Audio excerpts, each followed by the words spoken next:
কাকে জিজ্ঞাসা করে গলদা চিংড়িটা তুমি রিন্টুর পাতে দিলে বৌমা? নীলিমা দেবীর রাগী গলা শুনে আপনা থেকে মাথা নিচু হয়ে গেল রাকার। যবে থেকে তার চাকরিটা গেছে সেদিন থেকে অপমান আর গঞ্জনা নিত্যসঙ্গী। বিদেশে বসবাসকারী অনিমেষের দাদা বৌদির আগমনে বাড়িতেই কদিনে একটু ভালো মন্দ খাওয়া দাওয়ার আয়োজন করা হয়েছে। সকাল থেকে রান্নাঘরে রাকা শাশুড়ির নির্দেশ অনুযায়ী একের পর এক রান্না সারছিল। সুস্বাদু পদগুলো শোভা পাচ্ছিল ডাইনিংয়ে। ভোর হতে না হতেই দরজা ধাক্কা দিয়ে তুলে শাশুড়ি অনিমেষকে বাজারে পাঠিয়েছিল। বড় ছেলে বউয়ের আগমন উপলক্ষে বাজার তুলে আনার নির্দেশ দিয়েছিল। অনেকগুলো টাকাও দিয়েছিল হাতে। অথচ এমনিতে অভাবের সংসারে খাবারের চালটুকু ফুরিয়ে গেলেও শাশুড়ির হাত দিয়ে টাকা গলে না। যে করেই হোক অনিমেষকে সবটা ম্যানেজ করতে হয়। মাস ছয়েক আগেও পরিস্থিতিটা এমন ছিল না। অনিমেষ রাকার দুজনের আয়ের সচ্ছলভাবে চলে যেত সংসার। কিন্তু পিঙ্কির মা হঠাৎ গ্রামের বাড়ি করে কাজ ছেড়ে চলে যাওয়ার পরেই ঘটল বিপদ। ছোট্ট রিন্টুর দেখভালের লোক খুঁজতে খুঁজতে গলদঘর্ম হয়ে যাচ্ছিল দুজনে। শাশুড়িমা বাড়িতে বসে থাকলেও ছেলে সামলাবেন না কিছুতেই। তার নিজের কাজ আছে, পাড়ায় বেড়ানো আছে, সিরিয়াল দেখা আছে। এত কাজ সেরে বাচ্চা ছেলে দেখা সম্ভব? অফিসে যেতে দেরি, রাখার কাজকর্মেও ভুল হতে লাগলো। ফলাফল কয়েক মাসের মধ্যে কোম্পানির পিঙ্ক স্লিপ ধরিয়ে দিল। অনেক চেষ্টা করেও চাকরি বাঁচাতে পারল না রাকা। সেই থেকে অভাব নিত্যসঙ্গী। একার আয় অনিমেষ সব কিছু টেনে উঠতে পারে না। রাকার চাকরি যাওয়ার পর থেকেই নীলিমা দেবীর মুখ গোমরা। রিন্টুকে একদম দেখতে পারে না। কথায় কথায় মুখ ঝামটা, খাওয়া দাওয়া নিয়ে খোটা। বাচ্চা ছেলে এত কি বোঝে? বরাবর সচ্ছলতার মানুষ, অভাব কি বুঝতে পারে না। যখন তখন এটা ওটা খাওয়ার জন্য বায়না করে। নিজের পেনশনের টাকায় নীলিমা দেবী ঘরে বাদাম চিট, চকলেট, চানাচুর এনে রাখেন। ছোট্ট রিন্টু একদিন একটা বাদাম চাট বের করে খেয়ে নিয়েছিল। শাশুড়ির চোখে পড়ায় সে কি অশান্তি। এখন থেকেই চোর তৈরি হচ্ছে, সামলে রেখো বৌমা, নইলে দেখবে বড় হয়ে কোনদিন চুরির দায়ে জেলে যাবে। সেদিন ছেলের ছোট্ট নরম পিঠে দুমদাম কয়েক ঘা দিয়েছিল। পরে ছেলেকে কোলে নিয়ে নিজের অপারগতার কথা ভেবে কেঁদেই যাচ্ছিলাম। তখন ছোট্ট রিন্টু দুহাতে চোখ মুছিয়ে দিয়ে বলেছিল, আমার লাগেনি মা, আর কোনোদিন ঠাম্মার ঘরে যাব না। চিংড়িটা তুলে নাও এক্ষুনি। এই গলদা চিংড়িগুলো আশু দাদাভাই আর পরি দিদি ভাইয়ের জন্য আনা হয়েছে। জানোই তো ওরা অন্য মাছ খায় না, কেবল চিংড়ি মাছটুকুই তো খায়। তাতেও এই ছেলের নজর। তোমারও বা কি আক্কেল বৌমা, ওদের সঙ্গে রিন্টুকে খেতে দিয়েছ? ওকে ওদের সঙ্গে বসার যোগ্য? কেউ কিছু খেলেই নজর। তোমরা খাও দাদা ভাই।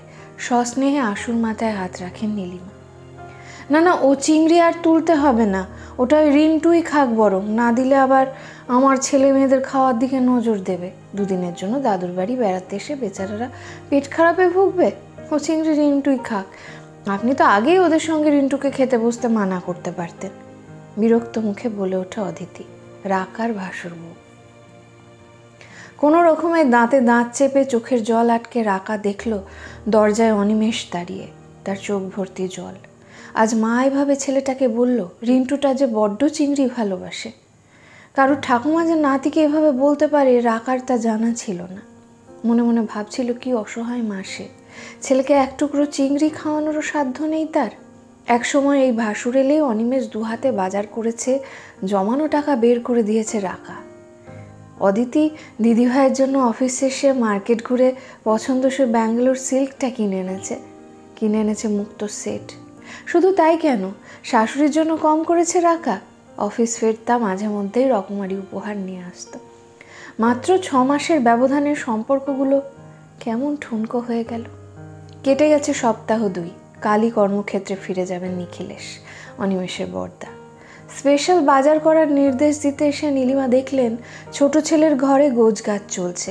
এ কি, তোরা আবার 7 সকালে কোথায় চললি? বাজার করা বাকি, সৃষ্টির রান্না বান্না পড়ে আছে। ফালতু সময় নষ্ট না করে তাড়াতাড়ি রান্নাঘরে যাও বৌমা, তোমাদের এখন কোথাও যাওয়াটা হবে না। যেতে তো আমাদের হবেই মা, বড় রাস্তায় গাড়ি দাঁড়িয়ে আছে যে, বেশিক্ষণ অপেক্ষা করা সম্ভব নয়। রাকা পুনরায় গোছগাছ করতে শুরু করে। মানে, কোথায় যাচ্ছ তোমরা? বিরক্তিতে ভুরু কুচকালো নীলিমা। জানো না কাল বড় খোকা বিদেশ চলে যাচ্ছে, রান্নাবান্নাগুলো কে করবে?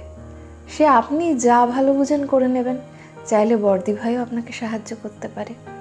তুমি থাকতে অদিতি আমাকে সাহায্য করবে, আমি রান্না করব, তোমার মাথা ঠিক আছে তো বৌমা? একদম মা, আর তো আমরা থাকছি না, তাই আমার ওপর নির্ভরশীলতা কাটানোই ভালো হবে আপনার পক্ষে। চলে যাচ্ছি এবারই ছেড়ে চিরদিনের মতো, ভালো থাকবেন মা। ব্যঙ্গের হাসি ফুটে ওঠে নীলিমা দেবীর ঠোঁটে। অনিমেষের মাইনেতে তো জলটুকু গরম হয় না, ওইটুকু ছেলে নিয়ে থাকবে কোথায়, বস্তিতে? আমি একটা ভালো চাকরি পেয়েছি মা, আগেরটার থেকে অনেক ভালো, 3 গুণ মাইনে, সঙ্গে ফুল ফার্নিশড ফ্ল্যাট। আপনার নাতি ঠিকঠাকই মানুষ হবে। ওই বিচ্ছু ছেলেকে সামলে চাকরি? দেখলাম তো একবার, অফিস থেকে তাড়িয়ে দিলে তো ফ্ল্যাট ছেড়ে সবাই মিলে রাস্তায় নামতে হবে। হবে না মা, নতুন অফিসে ক্রেশের ব্যবস্থা রয়েছে, সেখানে বাকি বাচ্চাদের সঙ্গেও রিন্টু থাকবে। ওয়ার্কিং মমদের সুবিধার কথা কোম্পানি না ভাবলে এমপ্লয়িরা কোম্পানির লাভের অঙ্ককে সর্বাধিক উচ্চতায় পৌঁছে দেবে কিভাবে? কোনো কিছুতেই কাজ হচ্ছে না দেখে নীলিমা দেবী তার মোক্ষম অস্ত্র ছাড়েন। বউয়ের ফ্ল্যাটে থাকবি তুই, লজ্জা করবে না? রাকা আমায় ভালোবাসে মা, দুজনে মিলে আমরা ঠিক সংসার করে নেব, অন্তত আয়ের বিচারে যেখানে ভালোবাসা বদলে যাবে না। রাকা বেশি রোজগার করলে আমার কোনো সমস্যা নেই, স্বাচ্ছন্দ্য থাকবে কিনা জানি না, কিন্তু এটা জানি সেখানে কেউ অন্তত আমার ছেলের মুখের গ্রাস কেড়ে নেওয়ার সাহস দেখাবে না। ভালো থেকো মা, আসি আমরা। রিন্টুকে কোলে নিয়ে ট্রলি হাতে দরজার দিকে এগিয়ে গেল অনিমেষ। কেঁদে ফেলেন নীলিমা দেবী। একা একা এত বড় বাড়িতে কিভাবে বাঁচবো আমি? এমন শাস্তি তুই দিস না ছোট খোকা, আমার খুব ভুল হয়ে গেছে, আমি অন্ধ হয়ে গেছিলাম।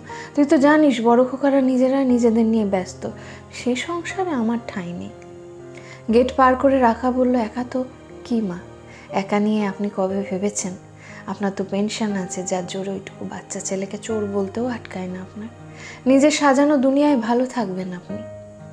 ওই দূরে মিলিয়ে যাচ্ছে রাকা অনিমেষ, ঝাপসা চোখে সেদিন তাকিয়ে আছে নীলিমা দেবী। এমন দিন দেখতে হবে ভাবেননি কখনো। সারা জীবন টাকা পয়সার হিসেব কষতে কষতে সম্পর্কের বাঁধন কবে আলগা হয়ে গেছে টেরও পাননি। আজ বুঝতে পারছেন বড্ড ভুল করে ফেলেছেন। ইউনিভার্সিটি টপার রাকাকে বাতিলের খাতায় ফেলে দেওয়া উচিত হয়নি। বড় ছেলের সংসারে কোনোদিনই ঠাঁই হবে না। অদিতি চিরকালই নিজেকে নিয়ে ব্যস্ত, অনিমেষ হয়তো আর কোনোদিনই ফিরবে না এ বাড়িতে। অনুশোচনার আগুনে দগ্ধ হয়েই বাকি জীবনটা তাকে দিনাতিপাত করতে হবে। কলমে অনিন্দিতা, কণ্ঠে পারমিতা।